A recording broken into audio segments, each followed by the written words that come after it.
গোবিন্দকে সাধনা করলে গোবিন্দ কৃপা একদিন না একদিন ঠিকই করবে। এই যে বাবা আমরা তুলসীর মালা পরি, অনেকে বলি যে ব্রহ্মা বিষ্ণু শিব তিনজন অবস্থান করে। আমার গলায়ও যদিও 2 প্যাচের মালা, কিন্তু নিয়ম 3 প্যাচের মালা পরার। প্রথম প্যাচে বলে উবিদীয় এবং দ্বিতীয় প্যাচে বলে পারিবারিক মঙ্গল এবং তৃতীয় প্যাচে জগতের মঙ্গল। প্রথম প্যাচে নিজের মঙ্গল, অর্থাৎ নিজের ভজন, নিজে ভজন করে কৃষ্ণ পথে ধাবিত হওয়া হচ্ছে প্রথম প্যাচের কারণ। দ্বিতীয় প্যাচের পারিবারিক মঙ্গল, অর্থাৎ পরিবারের সকলকে তুলসীর মালা পরিয়ে কৃষ্ণ পথে ধাবিত করা হচ্ছে পারিবারিক মঙ্গল। এবং তৃতীয় প্যাচে হচ্ছে জাগতিক মঙ্গল, অর্থাৎ জগতের সকলের যাতে উদ্ধার হয়, কৃষ্ণ পথে যাতে ধাবিত হয়, সেই জন্য তৃতীয় প্যাচের মালা শ্রুতি শাস্ত্রে বলা রয়েছে।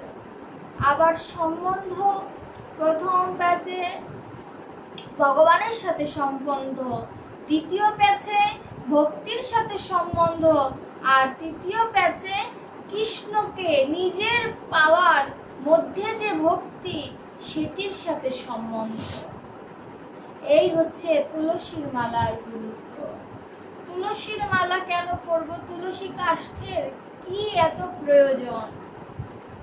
তুলসী দেখবেন আমরা মৃত্যু যখন আমাদের হয়, 2 চোখের মধ্যে তুলসীর মালা, তুলসীর পত্র এবং তুলসীর মালা যদি কণ্ঠে থাকে, সবকিছু যদি খুলেও নেয়, তুলসীর মালাটা কিন্তু না খুললেও চলে। আবার মাথার কাছে তুলসীর গাছ। কেন? কি এত মাহাত্ম্য তুলসী গাছে? তুলসী মা যদি না থাকতেন আমাদের কোনোদিন উদ্ধার হতো না, এটি সত্য কথা। এ জগতে সকলে কাঁদে ক্ষণিকের জন্য, কিন্তু তুলসী মা ততক্ষণ কাঁদে যতক্ষণ এই দেহের উদ্ধার না হয়। তাই তুলসীকে প্রণাম করো, তুলসীর বন্দনা করো, তুলসীকে চয়ন করার সময় গোবিন্দকে স্মরণ করো। তুলসীর এত মাহাত্ম্য। যখন সবাই ওই দাহ করে বা সমাধি দিয়ে যখন চলে আসে বাবা, তখন কেউ কাদার থাকে না, একমাত্র তুলসী মা ছাড়া। তুলসী মা তখন ভগবানকে বলে, প্রভু সবাই তো একে ছেড়ে চলে গেল, আমিও যদি ছেড়ে চলে যাই এর উদ্ধারটা কেমন করে হবে? কিন্তু আমরা জাগতিক জগতের মানুষ স্বর্ণের চেন পড়তে যতটা আগ্রহী, ততটা যদি আগ্রহী হতাম তুলসীর মালা পরার জন্য, তাহলে উপকার ছাড়া অপকার হতো না। তুলসীর মালা পরলে যেমন ভগবানের আকর্ষণ থাকে, তদ্রূপ দেখবেন সোনার চেন পরলে চোরেরও আকর্ষণ থাকে। এর জন্য চোর যদি ধরতে হয় তাহলে কৃষ্ণ চোরকে ধরাই ভালো। সে তো চঞ্চল, তাকে ধরতে গেলে স্থির হতে হবে। স্থির স্বভাবের হয়ে চঞ্চল স্বভাবের কৃষ্ণকে ধরতে হবে। বাবা কোনোদিন দেখেছেন কি একটি পিঁপড়ার সামনে যদি আপনি কলম দিয়ে একটি দাগ কেটে দেন, পিঁপড়া কিন্তু সেই কলমের দাগটিকে একটি গণ্ডি মনে করে, সেই গণ্ডিটা সে পার হয় না। তদ্রূপ ভগবান আমাদের একটি গণ্ডি টেনে দিয়েছিল যে তুমি সংসারে থাকো, তাতে কোনো দুঃখ নাই, তুমি আমার ভজন সাধন করো। একটি পিঁপড়া সেই গণ্ডি পার হয় না, চিন্তা করে অন্য পথ দিয়ে যাওয়া যায় কিনা। আমরা কতটা নরাধম যে ভগবান আমাদের গণ্ডি টেনে দিয়েছে, সেই গণ্ডিকে অতিক্রম করে বহু দূর চলে গিয়েছি আমরা। মানুষকে শ্রেষ্ঠ জীব বলা হয়, কিন্তু বর্তমান যুগে মানুষ আর মনুষ্যত্ব নাই। মনুষ্যত্ব অর্জন করা ভজনের প্রথম একটি লক্ষ্য। যদি মনুষ্যত্ব অর্জন না হয় সাধনের সাধত্ব কিভাবে আসবে? প্রথমে একটি দুধকে যদি আমি জাল দেই, জাল দিলে কি স্বর উৎপন্ন হয়, আরো জাল দিলে স্বরটা আরো বেশি প্রখর হয়। একটা সময় দুধে চিনি দেওয়ারও প্রয়োজন হয় না, দুধ আপনা আপনি মিষ্টি হয়ে যায়। তদ্রূপ এই কৃষ্ণ ভজনে অসাধু যদি একবার ভজন করতে থাকে, একটা সময় তার সাধুর কৃপারও দরকার হয় না, ভগবান স্বয়ং সাধুর রূপ ধরে তাকে কৃপা করতে আসে। জয় জয় সাধু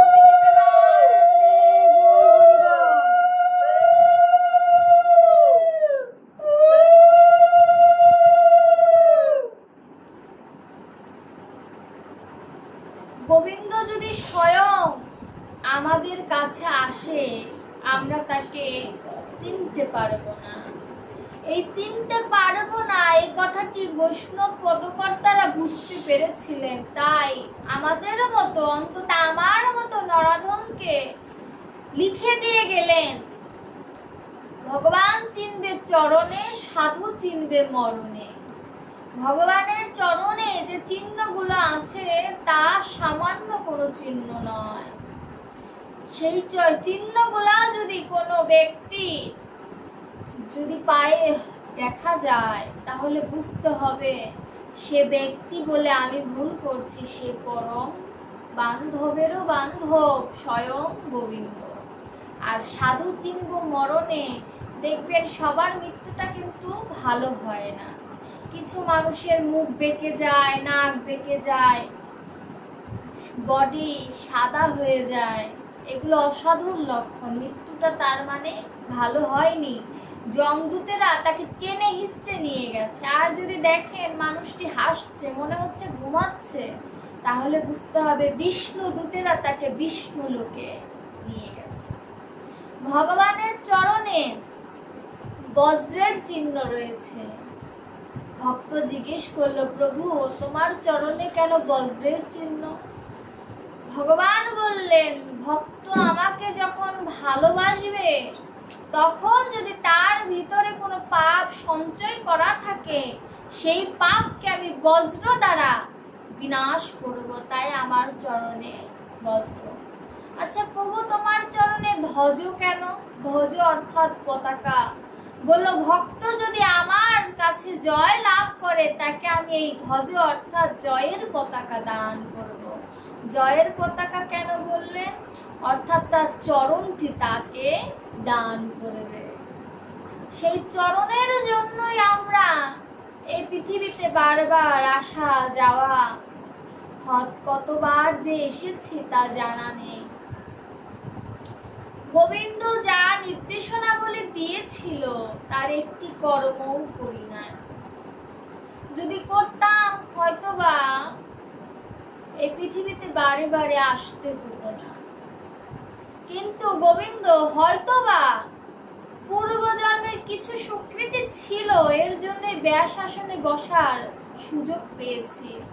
কিন্তু এই পৃথিবীতে এসে যা সঞ্চয় করেছিলাম তা তো হারিয়েছি, লাভ তো কিসের? লাভের তো আশাই নেই, বরঞ্চ ঋণ হয়ে গেছে।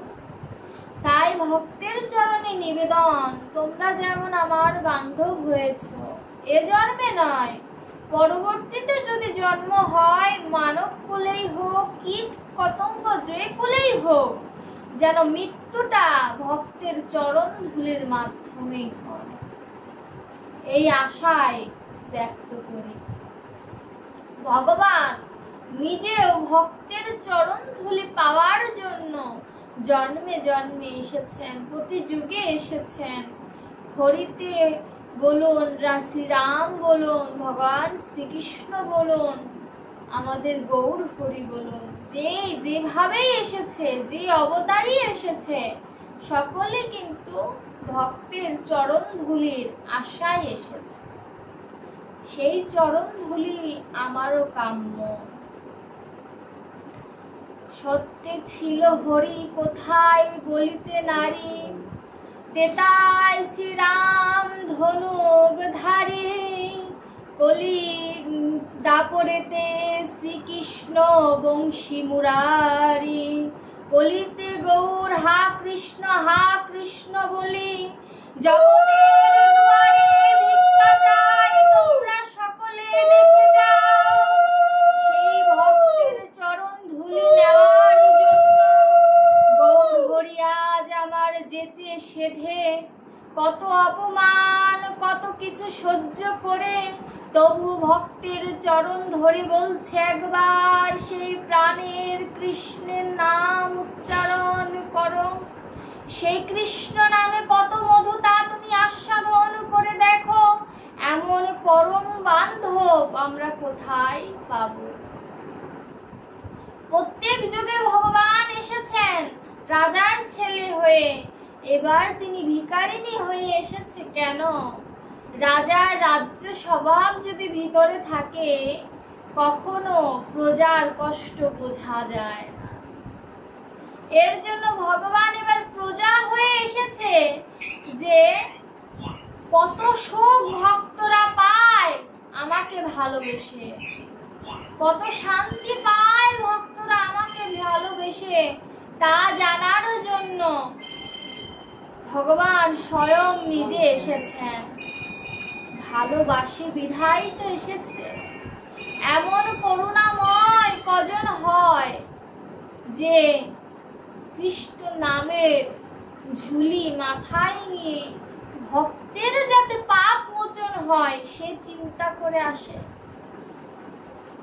এ জগতে আমরা সংসারে জীবরা সংসারকে ভালোবাসি, সংসারের কিভাবে উন্নতি হবে সেই চিন্তা করি, কিন্তু একবারও চিন্তা করি না যে ভবপারে যখন যাব আমার তো করি নাই, সে করি কোথা থেকে সঞ্চয় করব, সেই চিন্তা আমার নাই। এই চিন্তা গোবিন্দ আমাদের ভিতরে আনার জন্য নিজে স্বয়ং ভক্ত স্বভাব ধরে আমাদের কাছে এসেছে। তাই আমাদের সকলের উচিত কৃষ্ণ বলে কাঁদা, কৃষ্ণ নামে মাতোহারা হওয়া, গোবিন্দ নামকে স্মরণ করা। গোবিন্দ নামকে যদি কেউ একবার স্মরণ করতে পারে, গোবিন্দ এ জন্মে না হোক পরের জন্মে ঠিকই কৃপা করবে। গোবিন্দ এত দয়ালু, তিনি দয়ালু শরণং ব্রজেম, তার মতো দয়ালু এই ত্রিভুবনে নেই, তিনি একমাত্র দয়াল। ভাগবতে বললেন সবই পুংসং পরধর্ম যদ ভক্তি অধক্ষজিয়া হেতু কপিত হতা জয়িতমা সুপোষিদপি। চাওয়া না পাওয়া রেখে কৃষ্ণ গৌর গুরুদেব ভজন করা উচিত। একবার যদি ভজন আসে, ভিতরে ভজনের বিষয়বস্তু যদি একবার কাজ করে, ভগবান বাধা দিলেও ভগবান নিজে বাধা সরিয়ে নেবে। ভগবান পরীক্ষা করে কিন্তু ভক্তকে কখনো ঠকায় না। ভক্তকে পরীক্ষা করে দেখে যে ভক্ত দুঃখে বা সুখে থেকে আমাকে স্মরণ করে কিনা। তাই বিপদে থাকুন সুখে থাকুন সর্বদা কৃষ্ণ নাম স্মরণ করুন।